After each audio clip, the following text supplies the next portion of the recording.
You're Locked on the New York Rangers, your daily podcast on the New York Rangers. Part of the Locked On Podcast Network, your team every day.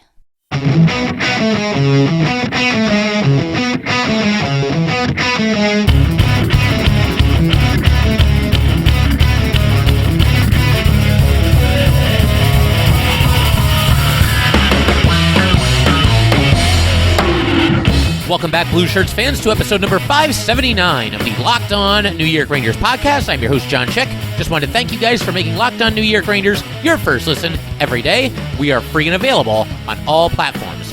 That song you are hearing right now is, of course, Leave the Lights On from our good friends at Passafire. You can check those guys out anywhere you get your music. And today, wanted to dive into something that's become a little bit of a hot-button topic among the Rangers themselves and also New York Ranger fans. And that is the very simple question of whether Vitali Kravtsov can and will return to the Rangers at some point down the stretch here, the last handful of games of the regular season, and or the Stanley Cup Playoffs. Going to be talking quite a bit about that. I mentioned it very briefly at the end of our last episode, but certainly it's a very interesting topic and something that I want to spend a little bit more time on today, so we're definitely going to do that. We're also going to talk a little bit about what we would like to see from the Rangers down the stretch here. Again, there's only 7 regular season games remaining, and that's, first of all, very difficult to believe, but second of all, there's just a little checklist that I came up with, not really like a ranking or a top 10 list or anything like that, but just a little checklist of things that I would like to see from the Rangers down the stretch as they head toward the postseason. So we will get into all that. But like I said,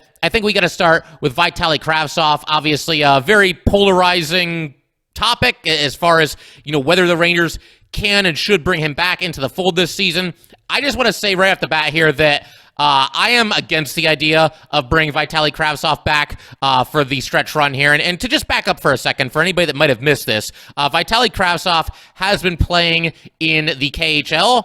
And the way it works is, he returned there. He's on loan to Tractor of the KHL. The Rangers were committed to letting him finish his season with Tractor of the Continental Hockey League before even considering, potentially bringing him back into the fold with the New York Rangers. And Tractor's season, as of this past Monday, now over. They lose 4-1 in the Eastern Conference Finals.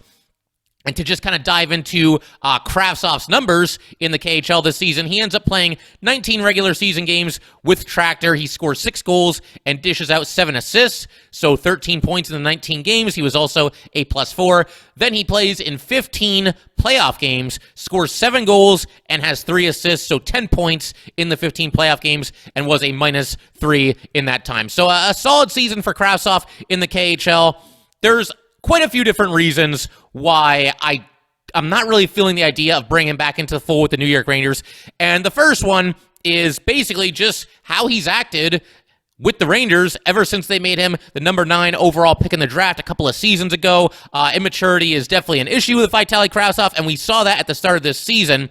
The Rangers informed Kravtsov after the preseason concluded that he had not made the team and that he would be heading down to the AHL with the Hartford Wolfpack. Now, this is something we've talked about, and it's something that, we talked about with Vince Mercogliano. He does a great job, covering the Rangers for LowHUD.com and a variety of other publications as well. He's been on the podcast a couple of times. We talked about this topic, when he was on the show a month or two ago, whenever it was.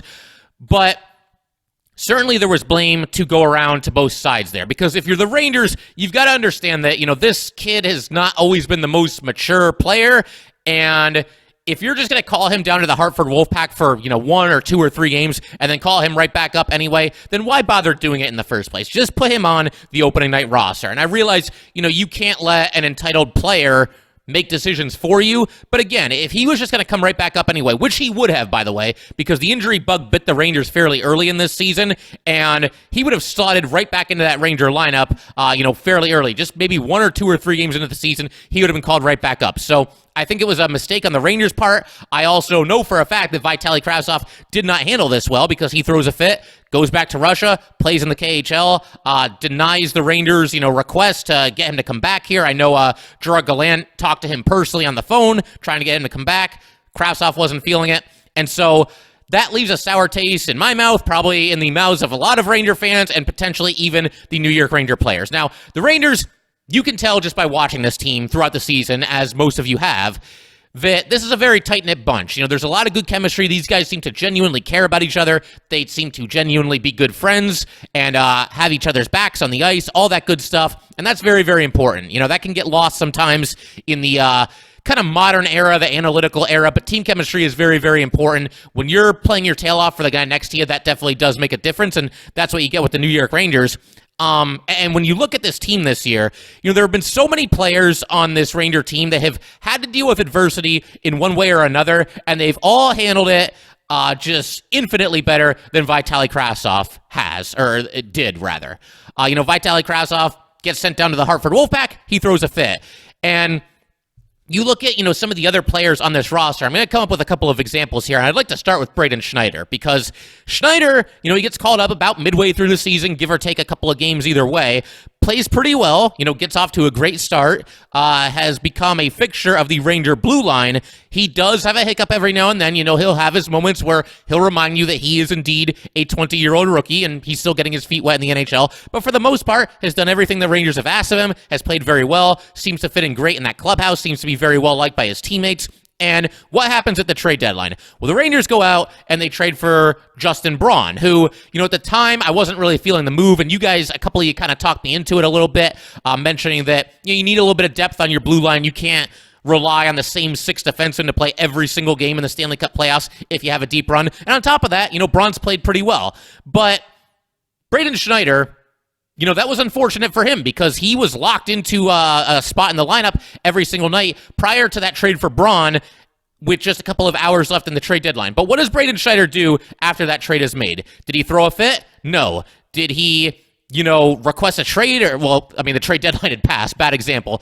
But you get the idea. He took it all in stride. He handled his business like an adult. And, there was a report from one of the Ranger beat writers on Twitter that Schneider, at practice the following day, one of the assistant coaches was talking to him, and Schneider, was nodding and, even smiling a little bit and remained upbeat and, obviously took the message to keep his head up in stride. And what happens?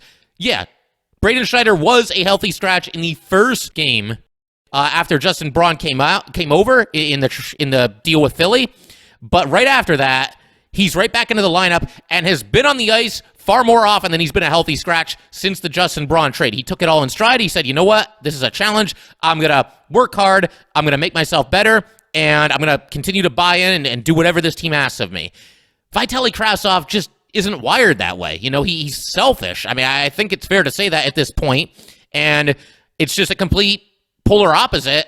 2 very, very young players, how they handled, the idea that they were going to be seeing less playing time with the New York Rangers. And look at Justin Braun. That's another great example. I just mentioned him a second ago, but this is a 35-year-old defenseman. This guy is not used to being a healthy scratch. He comes over, plays 1 game against the Devils. It was a disastrous night for the Rangers. He's a healthy scratch in the next game. He ends up being a healthy scratch for, I think it was like 4 games in a row. Good chunk of games there. Does he throw a fit? Does he, raise hell and cause all kinds of problems in the locker room? No, he took it all in stride. And once again, now Justin Braun back into the lineup, handled his business like an adult. There's guys who, have been in and out of this lineup basically all season. You look at guys like, Ryan Reeves. Ryan Reeves is a great example as well. He was a healthy scratch after taking that bad penalty against the Devils, but he's been a healthy scratch a couple of times since then. He was asked about it. He pretty much said everything you'd like to hear a professional athlete say, that, you know what, it's not about me. Of course, I'd love to be playing, but it's about the team, and I got to play the role that they give me. I'm obviously paraphrasing there. I don't have his exact quote in front of me, but that's pretty much the long and short of what Ryan Reeves said. Guys like Greg McKagan, Johnny Brodzinski, these guys have been in and out of the lineup all season. Dryden Hunt, he's carved out a role for himself, but even he was a healthy scratch not too long ago. Everybody else seems to, not be complacent being a healthy scratch, but certainly is willing to, do what they have to do for the betterment of the team, and that just isn't on display with Vitali Kravtsov. Every single player on this roster, from the superstars like Chris Kreider and Artemi Panarin, down to the guys that are in and out of the lineup, like Greg McKagan and Johnny Brodzinski, all these guys have bought in. All these guys have played their tails off, and, we're very deep into the season. Like I said, there's only 7 games remaining. Every single player on this roster leaves it all on the ice pretty much every single night. There's nobody out there dogging it. And, listen, every team is going to have a stinker or two during the regular season. There's 82 games. How could you not? But for the most part, this Ranger team goes out there, they compete their tails off, and they buy into what their coach is selling, and they buy into the message that the team is far more important than the individual. Vitali Kravtsov does not do this. And so for that reason, and we're going to get into a couple of other reasons as well, but that reason alone, I'm not feeling bringing Vitali Kravtsov. It goes against everything the Rangers have stood for this season. It goes against every message that Gerard Gallant and his coaching staff have preached to this group of players. I just don't see a way that you bring him back in there and put him back into the lineup. Imagine you bring Vitali Kravtsov back and he's in there for, I'm trying to think who would come out of the lineup. Imagine Filip Chytil gets taken out of the lineup. Filip Chytil's been playing better lately and seems to be very well liked by his teammates. He's worked hard to get better. He's played, like I said, a little bit better in the second half of the season than the first. I just don't see how he fits back into this lineup. I don't see where there's room for him. And we're going to talk about that concept in just a second, as well as the Ranger checklist, some things that I want to see them do between now and the time that the playoffs start. But first, just want to let everybody know that today's episode of Locked On New York Rangers is brought to you by Built Bar. I'm sticking to my resolution to eat right, thanks to Built Bar. It almost feels like it's not really a resolution because I actually enjoy eating them. Have you tried the Puffs? If you haven't, you're missing out on one of Built Bar's best tasting bars. Puffs are the first ever protein-infused marshmallow. All Built Bars are covered in 100% real chocolate, Puffs included, 100% real chocolate. Low calorie, high protein. Replace your candy bars with these. They are better. A typical candy bar can be anywhere from 200 to 300 calories. Most Built Bars contain 130 calories, 4 grams of sugar, 4 net carbs, and 17 grams of protein. Compare that to a candy bar, which usually has around 240 calories, 30 grams of sugar, and dozens of net carbs. At Built Bar, they are all about the taste. They make it taste delicious first, then they figure out how to make it healthy. And I don't know how they do it, but they pull it off every single time. Go to Built.com, use promo code LOCKED15, and get 15% off your order. Use promo code LOCKED15 for 15% off at Built.com. All right, just wanted to thank you guys for making Locked On New York Rangers your first listen every day. We are free and available on all platforms. All right, so I just went through all of the, human reasons why I don't think it's a good idea for Vitali Kravtsov to be activated by the Rangers and for him to be back in the lineup in favor of somebody who's been there all season, buying into the message and working his tail off. I just don't think that's the right message to send. But I also want to say, I want to get into some of the practical reasons here why I don't think it's a good idea for Kravtsov to be back in this lineup as well. But as far as, the more human side of this, the human reasons why I don't think Kravtsov should be in the lineup, it seems like on Ranger Twitter, when you go on there, that everybody's either on one extreme or the other. Everybody either thinks that this will not be a problem at all, everybody will be completely cool with it in the Ranger locker room when Vitali Kravtsov steps back in there and steps back onto the ice, or the polar opposite of that this will just destroy the Ranger team chemistry, just bring them down from the inside out, and they won't win another game and they'll get swept right out of the playoffs. Like most things, when you've got two very extreme opinions on the matter, the truth probably, I would say, lies somewhere in between. I think it would probably be a little bit closer to it not affecting the Rangers in a great way. But I mentioned Vince Mercogliano earlier, and he did an article about this not too long ago. It sounds like he's talked to some people who have confirmed that there are certain Ranger players in that locker room that it did not sit well with them the way that Vitali Kravtsov left this team, threw a fit, and was unavailable for the Rangers when they really could have used him when the injury bug bit and, he was nowhere to be found. Think when Sammy Blais went down for the season. Vitali Kravtsov could have stepped right in there, been right back into a top 6 role. Blais was playing in a top 6 role more often than not, up to the point where he got injured. Kakko was out for a ton of time, and they both play right wing, Blais and Kakko. So, yeah, the opportunity was right for the taking for Vitali Kravtsov, and because he handled the situation so poorly, being sent down to the AHL, he ends up back in Russia, and is not an option for the Rangers. That's not going to sit well with players. I got to believe that. By that same token, yes, I think if he came back in there, the Rangers could survive that, and you hope that even if Vitali Kravtsov doesn't necessarily deserve this, that somebody on the Ranger, leadership committee or whatever you want to call it, the 6 alternate captains there, you'd hope that somebody would go over there, throw their arm around him and say, hey, you know what, man, we need you, water under the bridge, we got a playoff run coming up, let's do this. And you could even argue that might be better treatment than he deserves, based on everything that happened, but that's what leaders do. They step up in a situation like that, and they make somebody feel welcome and put them in a position to succeed. But with all that said, again, I'm still against bringing him back. I'm just saying in a hypothetical situation, if he was to come back, you would hope that that's kind of the treatment that he would receive as he came into the Ranger locker room. But again, I already went over kind of the human reasons why not to bring him back, the idea that obviously he didn't buy in and he didn't put the team first earlier this season. How about just the practical reasons why the Rangers shouldn't bring Vitali Kravtsov back? Let's take all that stuff off the table. Let's take everything that happened with the Rangers sending him to the AHL and Vitali Kravtsov throwing a fit about it and going back to Russia to play there rather than playing for the Hartford Wolfpack for a couple games and then ultimately coming back to the Rangers. Let's take all of that off the table, all the immaturity that he's shown since the time that the Rangers drafted him, basically. And let's just look at this from a very practical standpoint here. I got the Ranger depth chart in front of me, and we saw in the last game that Alexis Lafreniere was a healthy scratch. Now, it does seem like the main reason for that was to make sure that he's fresh for the playoffs. Because, again, the Rangers have a couple of guys on this roster that have never played an 82-game regular season or really anywhere close to 82 games, and Alexis Lafreniere is one of them. You combine that with the fact that the Rangers just have kind of a logjam at forward right now, and I think it made sense to give Lafreniere a little bit of a breather. It was also the second game of a back-to-back, so that made all the sense in the world. But why am I bringing this up? Because if Lafreniere right now, and we'll see what happens on Saturday against Detroit, but if Lafreniere is becoming a healthy scratch, and we've seen other guys, Philip Hedl was a healthy scratch for a game or two earlier this season. We've seen Dryden Hunt be a healthy scratch. We've seen Ryan Reeves be a healthy scratch. Is Vitali Kravtsov going to come over here to the Rangers, which is 7 games remaining in the regular season, and suddenly leapfrog all these guys in the pecking order? I really doubt it. I mean, to begin with, Vitali Kravtsov is not a fourth liner. That's not his skill set. I've said the same thing about, guys like Julien Gauthier. It wouldn't make any sense to have him on the fourth line. Certainly Kakko and Lafreniere, if they're going to be in the lineup, you don't want them on the fourth line. You would not want Vitali Kravtsov on the fourth line either. I just don't think he would do anything to help, and he doesn't play a fourth line style game. The Rangers at this point, they now have bona fide fourth line style players, which for a couple of seasons there, they really didn't. But they've got guys now like Kevin Rooney, Tyler Mott when he's healthy. Barclay Goodrow can play on the fourth line. I mean, Goodrow can play anywhere, but he can play on the fourth line for sure. Ryan Reeves, bona fide fourth liner, and Dryden Hunt. These are all guys that, you put them on the fourth line, it's like, okay, that makes sense. Tough, physical hockey, tone setters, guys who just go out there and work hard, guys who, play strong defensive hockey in most examples that I just mentioned there.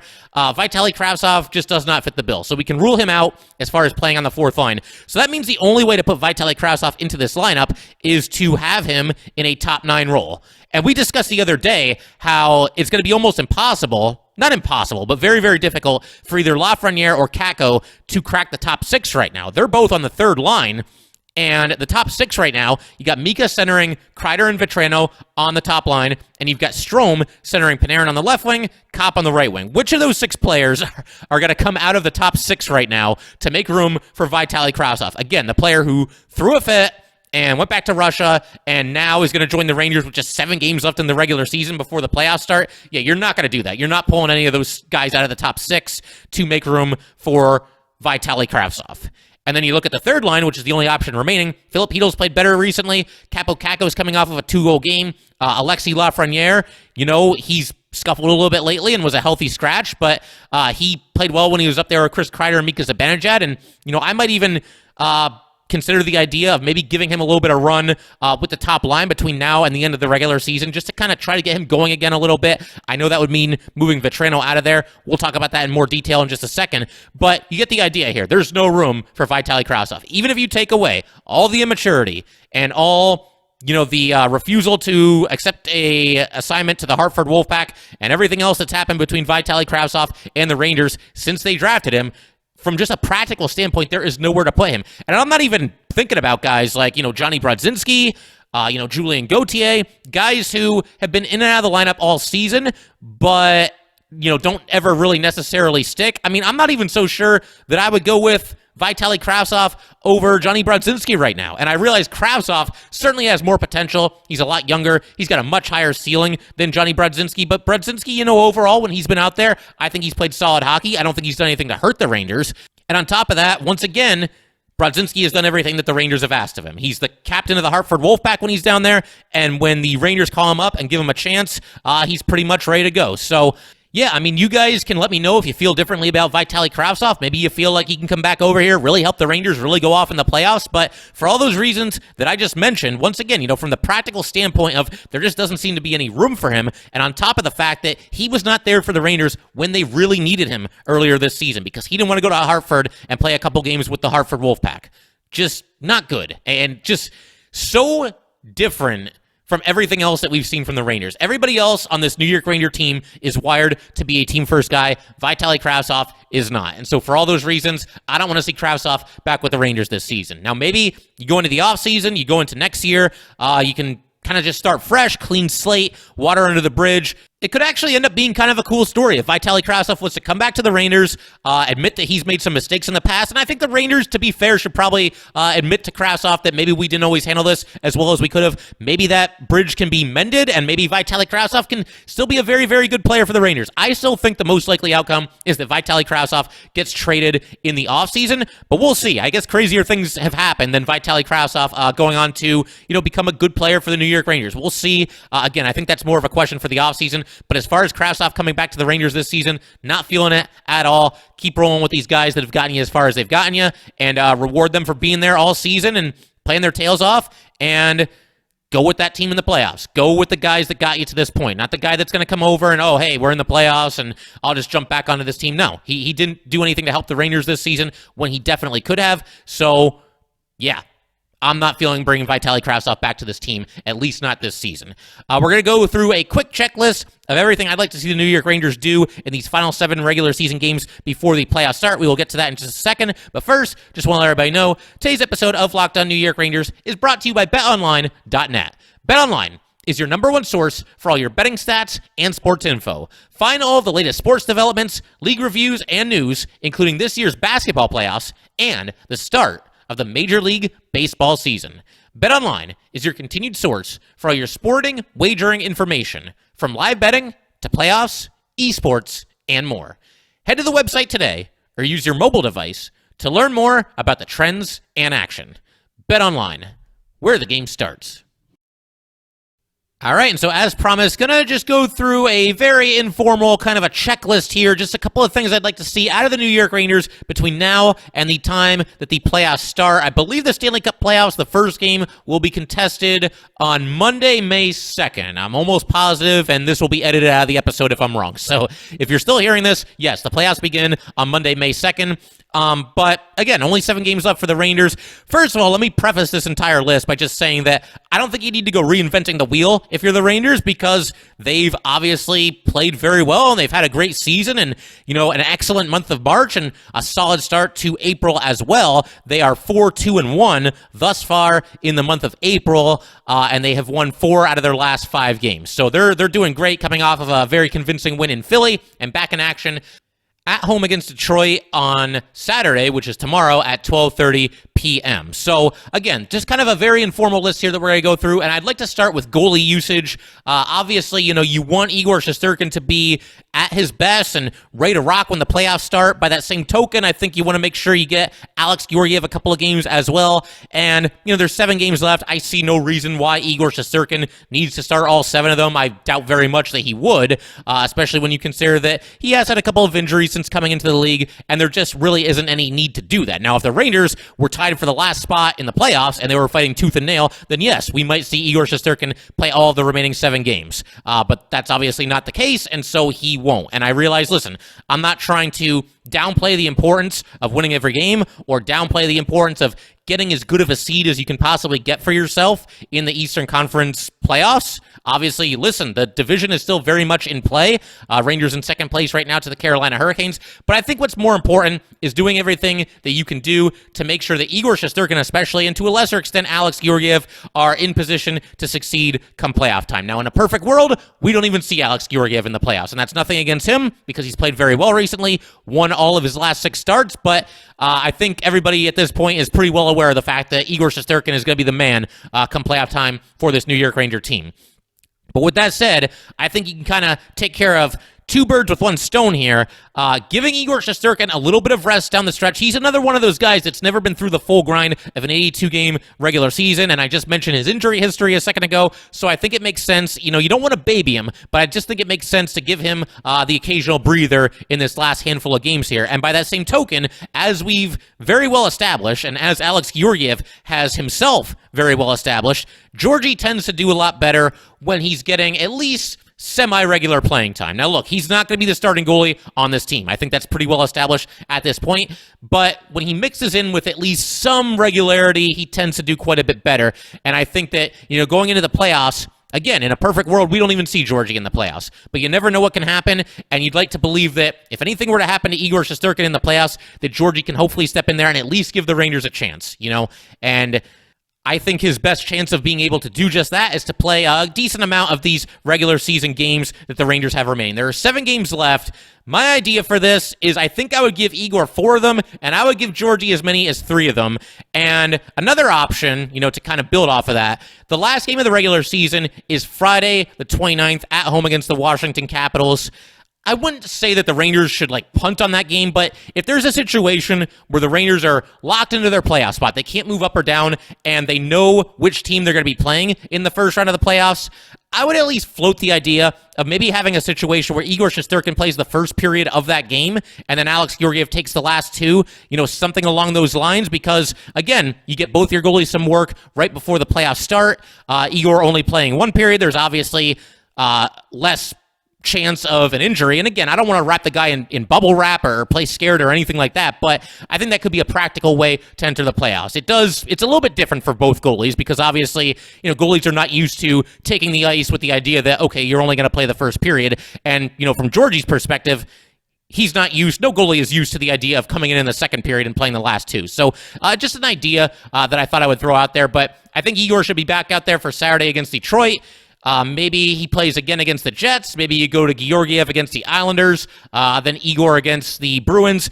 And what's interesting is then the Rangers have a back-to-back against the Canes and the Canadiens. And I would like to see, again, if you're kind of locked into your playoff spot, it might not be a bad idea to throw Georgie out there against the Canes. First of all, the last time he played that team, he had a whale of a game. I believe it was either a 42-save shutout or a 44-save shutout, but he was fantastic, and it gives the Canes one last look at Igor Shesterkin. And again, if the Rangers are in a spot where they can't really move up or down in the standings, or it's very unlikely that they're going to move up or down in the standings, and given the fact that that's a back-to-back on top of that, then I think it makes sense to put Georgiev out there against the Canes, put Igor out there against the Canadiens, and like I said, maybe you split the game between the 2 goalies in the regular season finale against the Capitals. Just an idea, but for the most part, I'd like to see both goalies get a good amount of playing time down the stretch here. That's the long and short of it.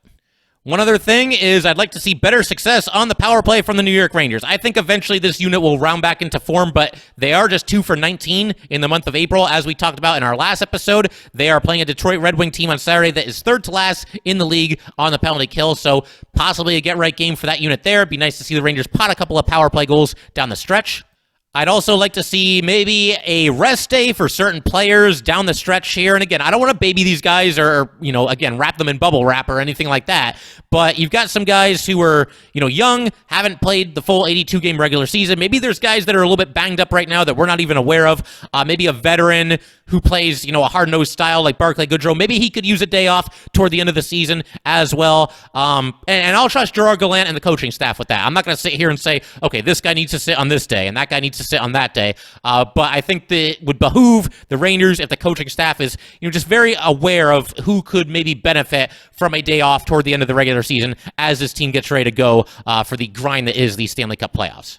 And this one kind of coincides with what I just talked about a second ago, but I would like to see the guys who are typically healthy scratches get at least one more game down the stretch. Guys like Johnny Brodzinski, Patrick Nemeth is kind of looking like the odd man out. I'd like to see him back out there for at least one more game. I know he's listed as out with personal reasons right now, so not sure what's happening there. Hopefully everything is okay, but I'd like to see him get back into the lineup. I'd like to even see guys like Julien Gauthier, Greg McKegg get back into the lineup as well. Maybe even you throw Libor Hayek out there for a game. And the reason for this, 2 reasons. First of all, we talked about the human side earlier when talking about Vitali Kravtsov. All these players I've just mentioned, none of them are superstar players, and some of them even draw the ire from Ranger fans, on social media or whatever it might be. But facts are facts. all of these guys have, in one way or another, contributed to the New York Rangers' success this season.